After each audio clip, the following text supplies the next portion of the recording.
বিসমিল্লাহির রহমানির রহিম। আমার প্রিয় এইচএসসি বিজ্ঞান বিভাগের ছাত্রছাত্রীবৃন্দ, যারা এইচএসসিতে বিজ্ঞান বিভাগ এবং আলিমের বিজ্ঞান বিভাগে রয়েছে, আপনাদের খুবই গুরুত্বপূর্ণ একটা বিষয় হচ্ছে রসায়ন দ্বিতীয় পত্রের প্রথম অধ্যায়। যে অধ্যায়টার নাম হচ্ছে পরিবেশ রসায়ন। এই অধ্যায়ের একটি সৃজনশীল প্রশ্ন আপনাদের সামনে আমি অলরেডি আপলোড দিয়ে দিয়েছি। আজকে দ্বিতীয় সৃজনশীল, অর্থাৎ এই অধ্যায় থেকে মাত্র 2টা সৃজনশীল প্রশ্নই পরীক্ষার মধ্যে থাকে এবং 2টারই সৃজনশীল প্রশ্ন বিগত 10 বছরের প্রশ্নের আলোকে, যে প্রশ্নগুলা বিভিন্ন বোর্ডে পরীক্ষায় এসেছে তারই আলোকে, মানে সমন্বয় করে একটা মাত্র সৃজনশীল প্রশ্নের মাধ্যমে কীভাবে সবগুলা 10 বছরের প্রশ্ন কীভাবে একত্রিত করা যায় তারই উপস্থাপনা আমি আমার অভিজ্ঞতার আলোকে করেছি। তো উদ্দীপক হচ্ছে এখানে 5টা দেখতেছেন আপনারা, গ্রাফ দেখতেছেন। এই 5টা গ্রাফের যে কোনো একটা বা 2টা গ্রাফ উদ্দীপকের মধ্যে থাকতে পারে। প্রথম গ্রাফটি হচ্ছে চিত্র 1-এর মধ্যে, এদিকে উপরে ওয়াই অক্ষ বরাবর পিবি আর এক্স অক্ষ বরাবর শুধুমাত্র চাপ এটিএম এককে, এটাও পিবি চাপ পি এটিএম এককে। চিত্র 3-এও চাপ পিবি আর এখানে চাপ শুধুমাত্র পি, এই চাপ পি এটিএম এককে। এখানে আয়তন, এখানে চাপটা হচ্ছে হচ্ছে এক্স অক্ষ বরাবর ওয়াই বাই পি, আর এদিকে আয়তন বি আর এদিকে আয়তন হচ্ছে টেম্পারেচার টি। তো এখানের মধ্যে গ্যাস, এ একটা গ্যাস, বি একটা গ্যাস, এখানে এ বি তারপরে সি ডি 4টা গ্যাস, আর এখানের মধ্যে আছে 200 কেলভিন, 500 কেলভিন, 1000 কেলভিন, 1 2 3 3টা সমীকরণ দেওয়া হয়েছে। এখানে টেম্পারেচার T1 T2 T3, আর এখানে প্রেশার P1 P2 P3।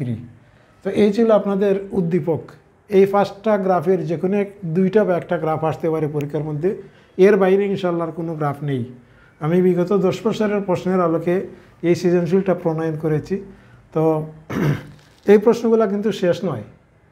এখানের মধ্যে আরেকটা কথা বলে রাখি, একটা তথ্য দেওয়া আছে চিত্র 2-এর এ বি ও সি যে গ্যাসটা আছে, এই 2 নম্বর চিত্রের এ গ্যাস, বি গ্যাস এবং ডি গ্যাস, এ গ্যাস, বি গ্যাস এবং ডি গ্যাস, এই 3টা গ্যাসের আণবিক ভর যথাক্রমে 2, মানে এ গ্যাসের আণবিক ভর 2 যেটা হাইড্রোজেন, আর বি গ্যাসের আণবিক ভর হচ্ছে 32 যেটা অক্সিজেন, আর সি গ্যাসের আণবিক ভর হচ্ছে কি, সি গ্যাসের আণবিক ভর হচ্ছে 44 যেটা হবে আপনার carbon dioxide, A B C, R D gas দেওয়া হয় নাই। তো প্রথম চিত্র 1-এর আলোকে যে প্রশ্নগুলো আসতে পারে, আরও প্রশ্ন রয়েছে, আমি ইনশাল্লাহ এড করে দিব। চিত্র 1-এর আলোকে নিম্নলিখিত প্রশ্নগুলোর উত্তর দাও। 1 নম্বর প্রশ্ন হচ্ছে এ গ্যাসের অবস্থার সমীকরণটি প্রতিপাদন করো। আদর্শ গ্যাসের অবস্থার সমীকরণ, এ গ্যাসটা হচ্ছে আদর্শ গ্যাস, মানে পিবি = এনআরটি। তো আমি বিশ্লেষণ করতে যাব না। যদি কোনো ছাত্র বা ছাত্রী এগুলার সলিউশন বা সমাধান সহ যদি কেউ আপনারা চান, তাহলে অবশ্যই ভিডিওর কমেন্টে মিনিমাম 1000 থেকে 500 কমেন্ট যদি আমি পেয়ে যাই, তাহলে ইনশাল্লাহ সমাধান সহ আমি আপনাদেরকে সামনে উপস্থাপন করব। আর যদি প্রয়োজন মনে না করেন, তাহলে আপনারা কোনো কমেন্ট করার প্রয়োজন নেই। আমি শুধুমাত্র প্রশ্নগুলো দিতেছি আপনাদেরকে, কিন্তু এগুলার সলিউশন, কারণ আপনারা জানেন লম্বা ভিডিওটা যদি লম্বা হয়ে যায় তাহলে ছাত্রছাত্রীরা ভিডিওটা দেখতে চায় না। এজন্য আমি শুধুমাত্র প্রশ্নগুলো দিতেছি, যে প্রশ্নগুলা এই প্রশ্নের বাইরে কোনো এক্সামিনারের ক্ষমতা নেই আর কোনো প্রশ্ন করার। ইনশাল্লাহ এর ভিতরে আপনার 100% একটা সৃজনশীল প্রশ্ন পেয়ে যাবেন। তো 2 নম্বর প্রশ্নটি হচ্ছে এ ও বি গ্যাসের আচরণে ভিন্নতার কারণ ব্যাখ্যা করো। 3 নম্বর প্রশ্ন হচ্ছে এ ও বি গ্যাসের মধ্যে কোনটি আদর্শ গ্যাসের অবস্থার সমীকরণ অনুসরণ করে এবং কোনটি করে না, গাণিতিক বিশ্লেষণ করো। 4 নম্বর হচ্ছে এ গ্যাসটি গ্যাসীয় যে সূত্রের অনুসরণ করে তা ব্যাখ্যা করো। 5 নম্বর প্রশ্নটি হচ্ছে বি গ্যাসটি চুনা পাথরের বিয়োজনে উৎপন্ন হয়, তার মানে এটা কার্বন ডাইঅক্সাইড। 27 ডিগ্রি সেন্টিগ্রেড তাপমাত্রায় এর RMS বেগ কত। 6 নম্বর গ্রিনহাউস প্রভাব সৃষ্টিতে বি, তার মানে কার্বন ডাইঅক্সাইড সরাসরি থাকতে পারে, গ্যাসটির ভূমিকা ব্যাখ্যা করো। 7 নম্বর 27 ডিগ্রি সেন্টিগ্রেড তাপমাত্রায় বি অর্থাৎ কার্বন ডাইঅক্সাইড সরাসরি থাকতে পারে, এর মোট গতিশক্তি কত যখন W = 5.5 গ্রাম। উদ্দীপকের একটি গ্যাস আচরণ না করে, একটি গ্যাস আদর্শ আচরণ না করার কারণ, এখানে শব্দটা আদর্শ শব্দটা হবে গ্যাস, একটি গ্যাস আদর্শ আচরণ না করার কারণ সহ ব্যাখ্যা করো। অর্থাৎ 2 নম্বর চিত্রের মধ্যে 1 নম্বর চিত্রের মধ্যে একটা গ্যাস আদর্শ আচরণ করে না, তার মানে বিটা আদর্শ আচরণ করে না এখানে, কারণ সহ ব্যাখ্যা করার জন্য। লাস্ট প্রশ্ন হচ্ছে এ গ্যাসের আচরণ হতে বি গ্যাসের আচরণ বিচ্যুতির কারণ বিশ্লেষণ করো। আরও কিছু প্রশ্ন রয়েছে, আমি অ্যাড করে দিচ্ছি, সাথে থাকার জন্য অনুরোধ করব। চিত্র 1-এর আলোকে আরও 2টা প্রশ্ন এখানে রয়ে গেছে। 10 নম্বর প্রশ্নটি হচ্ছে বি গ্যাসের আণবিক ভর 44 হলে, এই যে বি গ্যাসটা, এটার আণবিক ভর 44, তার মানে গ্যাসটা হচ্ছে কার্বন ডাইঅক্সাইড।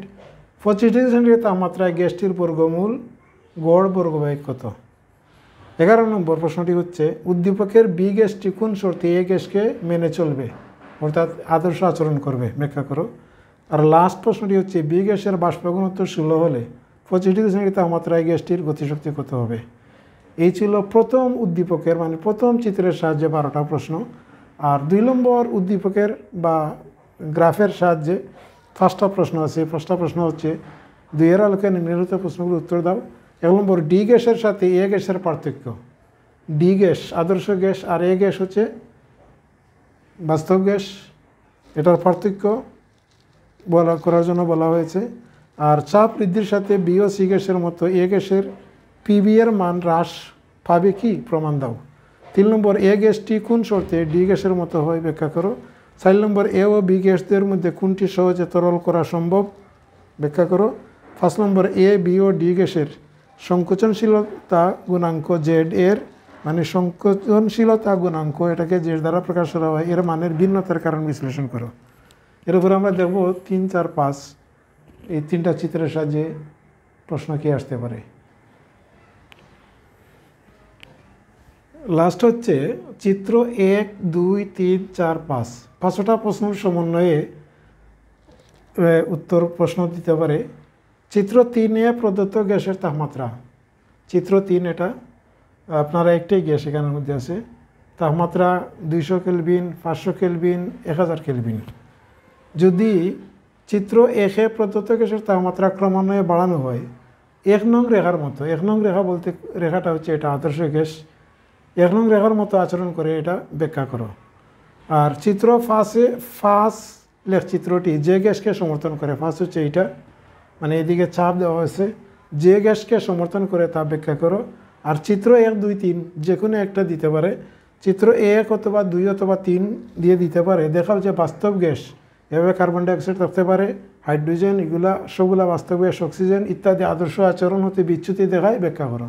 মানে বাস্তব গ্যাস মূলত আসলে আদর্শ আচরণ করে না।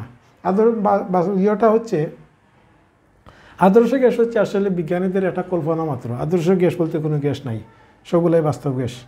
লাস্ট অ্যান্ড ফাইনাল প্রশ্নটি হচ্ছে চিত্র 4 এবং 5-এর সমন্বয় করতে পারে। লেখচিত্র সমর্থিত গ্যাস সূত্রসমূহের সমন্বয় সূত্র প্রতিষ্ঠা করে বাস্তব গ্যাসের ক্ষেত্রে এই সমীকরণের প্রযোজ্যতা দেখাও।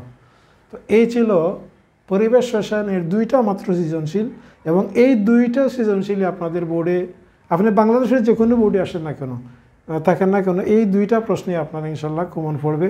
এর বাইরে কোনো প্রশ্ন যাবে না, আমি চ্যালেঞ্জ করে বলতে পারি ইনশাল্লাহ। তো যদি কোনো ছাত্রছাত্রী আপনাদের প্রয়োজন মনে করেন যে এগুলোর সমাধান, তাহলে অবশ্যই ভিডিওর কমেন্টে আপনারা লিখবেন। মিনিমাম 500 থেকে 1000 কমেন্ট যদি আমি পেয়ে যাই, তো ইনশাল্লাহ আপনাদেরকে সমাধান সহ এইগুলার সলিউশন ইনশাল্লাহ উপস্থাপন করবো আপনাদের সামনে। তো আজ আর কথা বাড়াচ্ছি না, এখানেই শেষ করছি। পরিবেশ রসায়নের সাজেশন 1 বছরের বা যে কোনো একটি বছরের জন্য নয়, পৃথিবীতে যতদিন এইচএসসি পরীক্ষায় এই পরিবেশ রসায়ন থাকবে ততদিন এই 2টা সৃজনশীল প্রশ্ন থেকে ইনশাল্লাহ কমন 100% আসবে। তো আর কোনো কথা নয়, আপনারা যদি বিশ্বাস না হয় তাহলে আপনারা দেখতে পারেন বিগত 15 বছরের 10 বছরের প্রশ্ন আমি করেছি, সমন্বয় করেছি। বিগত 10 বছরের প্রশ্ন থেকে দেখতে পারবেন একটা প্রশ্ন এর বাইরে নেই, সবগুলা প্রশ্ন এই ক্যাটাগরির প্রশ্নই বিগত 10 বছর প্রশ্ন করেছে। সুতরাং আপনি যেই ইয়ারের পরীক্ষার্থী হন না কেন, আপনাকে এখান থেকে প্রশ্ন করতে হবে, এর বাইরে প্রশ্ন করার ক্ষমতা কোনো এক্সামিনারে নেই। তো আজ এ পর্যন্তই, সকলের মঙ্গল কামনা করছি। আল্লাহ হাফিজ, আসসালামু আলাইকুম।